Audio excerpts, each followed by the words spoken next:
lunch in Wadi Musa, following an incredible day exploring Petra, it was time to head to our next destination, the breathtaking Wadi Rum. The drive itself was already an adventure.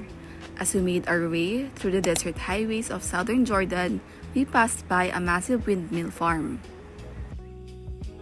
A little further down the road, we came across something really interesting, the historic Hejaz train. This train is a reminder of Jordan's rich history and famous Hejaz Railway that once connected different parts of the region. Paano? Halata ka! Ang galing kahit hindi gumagalaw, halata nakikita ka. Nagiti na yung picture. Parang gira, action! Go! Not long after, we arrived at our desert camp where we would be spending the night. Assalamualaikum! Eid Mubarak! Music and dancing and music and dancing. Juliet.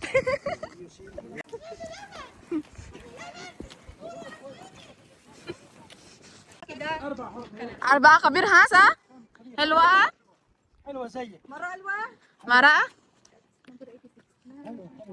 ما شاء الله with tour wow ما شاء الله.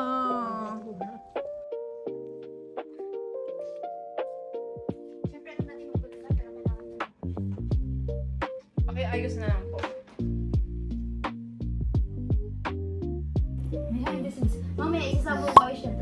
Since we had some free time before dinner, we decided to explore the camp and see what it had to offer. We walked around, admired the stunning desert views, and took lots of photos and videos. Everywhere we looked was surrounded by beautiful mountains and endless red sand, making it feel like we were on another planet. As the sun began to set, the desert transformed into shades of gold, orange, and red. It was such a beautiful sight and one of those moments that make you stop and appreciate where you are. For dinner, we went to try one of Jordan's most famous traditional dishes, Zarb. Zarb is a unique Bedouin-style barbecue that is cooked underground in the desert. The meat and vegetables are placed inside a metal container, lowered into a pit beneath the sand, and slowly cooked for hours.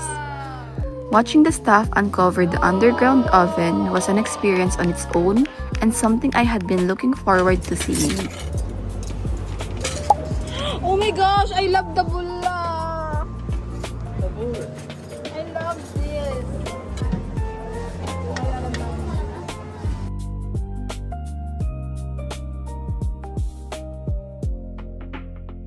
There was a cozy fire pit area in the camp where everything came alive with Jordanian music playing in the background. What made it even more special was that one of the staff members invited us to join and taught us a traditional Jordanian dance.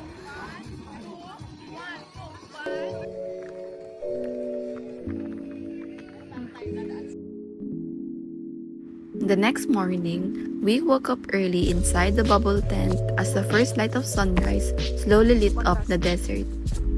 The view was breathtaking, soft golden light hitting the mountains and the red sand glowing beautifully.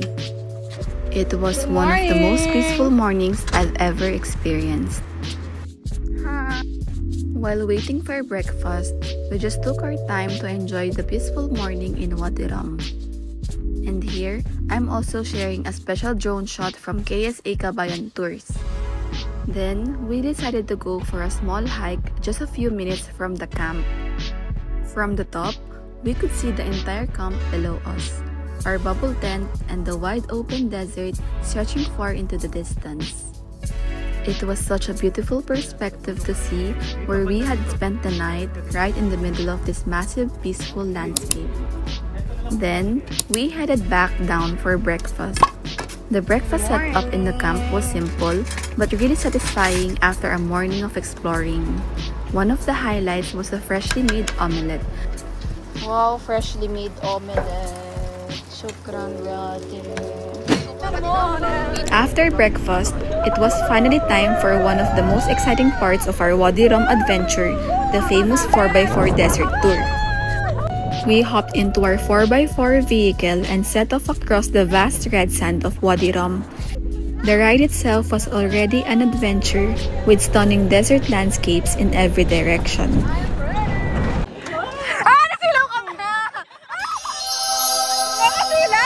As we drove deeper into the desert, we stopped at several famous landmarks and viewpoints along the way. Our first stop during the 4x4 desert tour was a small local shop where visitors can buy handmade souvenirs created by the people of Wadi Rum. What you got? I mean, never mind. Our next stop was the famous face rock, a unique rock formation that naturally resembles a human face. It's incredible how years of wind and erosion shaped it into something so recognizable. We stopped for a few photos, admired the view, and then continued our 4x4 adventure through Wadi Rum. Our next stop was Makeup Mountain, where the iron-rich, crimson-red dust comes directly from the surrounding rock formations. Over time, these rocks naturally break down into a soft, fine powder that gives the entire area its deep red color. What's even more fascinating is that this natural powder has been used for centuries by Bedouins as traditional cosmetic, used as body paint, blush, and even contouring. Walang nabudol sa amin, sorry na. After that, we also came across ancient carvings on the rock formations. These petroglyphs are etched into the stone and show figures, animals, and symbols that date back hundreds or even thousands of years. We spent a few moments observing the carvings, taking photos, and imagining what life must have been like for the people who created them before continuing our journey through the desert. Next, we visited the famous face rock carving linked to Lawrence of Arabia. This rock formation is known for its natural face-like shape, and local guides often associate it with the legendary T.E. Lawrence, who played a key role in the history of the region. After that, we were warmly invited inside a Bedouin tent for traditional tea.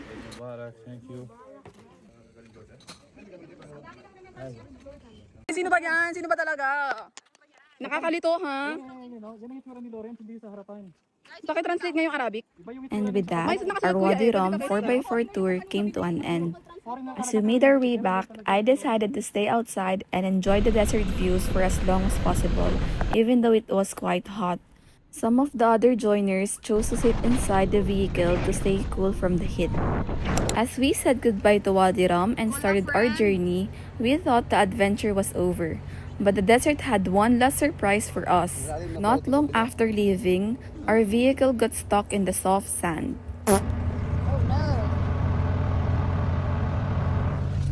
Mga passenger princess po. Na-stuck na din si Kuya Julio. Kami po ay nakaka-experience of setback. Nasa maleta na. Carlo! Carlo! Go! Go!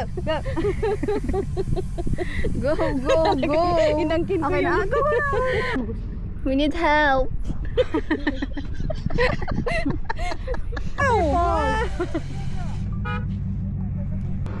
Ano po, interview? Ano po mga nararamdaman niyo?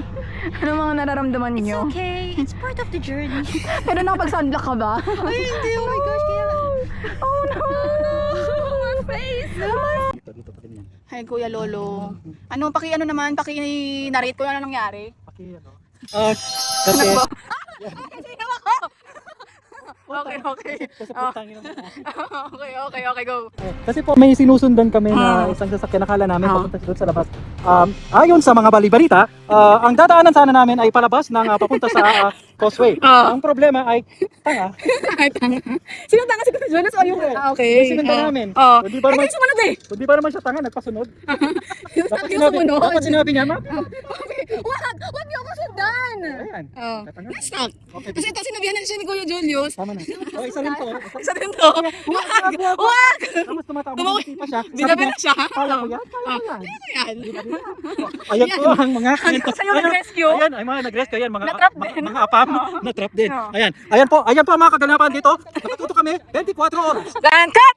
We Okay. also came across the historic Hejaz Railway, which dates back to around 1916 and once played an important role in connecting regions across the Arabian Peninsula. We were lucky enough because we actually saw it operating as we passed by. Wow! Go, go, go, go, go! Takbuhin pa! Takbuhin pa!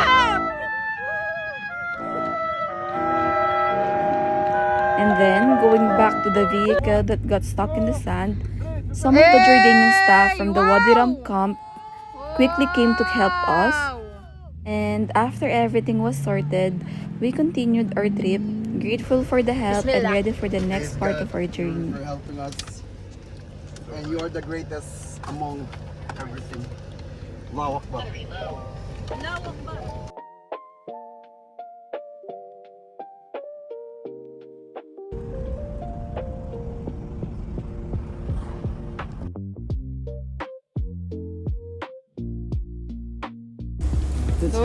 Lakotserong Riyadh, OFW, bought me Banana milk. banana milk. Lagi ka. Lagay ka, sasaktan kita. Charot. Kamahadi. Kamhadi. We continued our journey to our final destination for this tour, Aqaba. As we drove closer to Aqaba, the scenery slowly started to change from red desert landscape to coastal views and the more relaxed city atmosphere. It felt like a completely different side of Jordan. Once we arrived in Aqaba, we headed straight to Berenice Resort for a relaxing break after our long desert journey.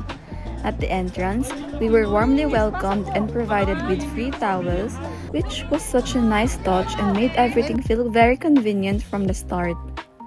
Once we were all set, we headed straight for lunch. Sitting there and enjoying lunch by the resort atmosphere in Aqaba felt like the perfect transition from our desert adventure in Wadi Rum to a calm and coastal experience. After lunch, we decided it was time to try some water activities at the resort and we chose scuba diving. There were also water activities available and I'll be inserting clips of those throughout the vlog, so feel free to pause and enjoy each one as it appears. We paid 30 Jordanian dinars and it already included everything: equipment, safety briefing, and even photos and videos of the experience. Then we headed to the scuba center where we signed a waiver and presented our valid IDs. We are right now right here at our Aqaba. Then the instructor gave us a short introduction covering the basics of scuba diving and safety, our scuba diving 101 before going into the water. After that, we went down to the beach and did some practice first, especially focusing on breathing techniques and getting comfortable with the equipment. It really helped us feel more confident before going deeper.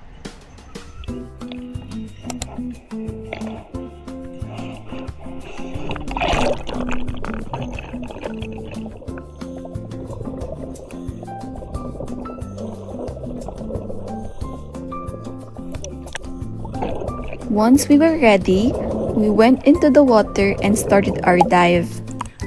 We stayed underwater for around 30 minutes, exploring and enjoying the experience.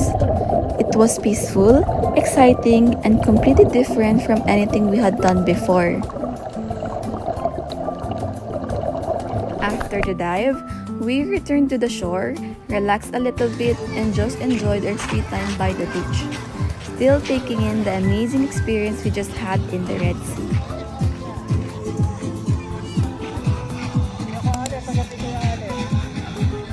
Nanay mo lolo. Lolo, okay ka lang? Ito, Lolo? Tito Lola. Ano? Paano pronounce yung resort? Yung beach club? Berenice. No, very nice. Sabi ka. After our scuba diving experience, we headed back and began preparing to leave Jordan and return to Riyadh. It felt a bit surreal knowing the trip was coming to an end after everything we had experienced. We packed our things, checked everything one last time, and made our way to the border. Lahat yata lahat. Akin na pala passport ko. What made it even more special was the sky. When I first arrived in Jordan, I was greeted by a beautiful sunset, and now, as I was leaving, I was once again welcomed by another stunning sunset. It felt like the country was saying goodbye in the most beautiful way. As we drove toward Riyadh, we carried with us not just souvenirs, but countless memories and stories that will stay with us forever. This trip was booked through Aqaba Tours International, and I just want to say everything was smooth from start to finish. The whole experience was well organized and made exploring Jordan so much easier and more enjoyable. As we continue our journey back to Riyadh, I also want to thank my fellow joiners. Good company really makes a trip more memorable, and I'm truly grateful for everyone who was part of this journey. I'll be leaving their page linked in the description for anyone who wants to check them out and plan their own adventure. And with that, this vlog comes to an end. Thank you so much for watching and joining me on this unforgettable journey through Jordan. If you enjoyed this vlog, don't forget to like, comment, and subscribe for more travel adventures. See you in the next one!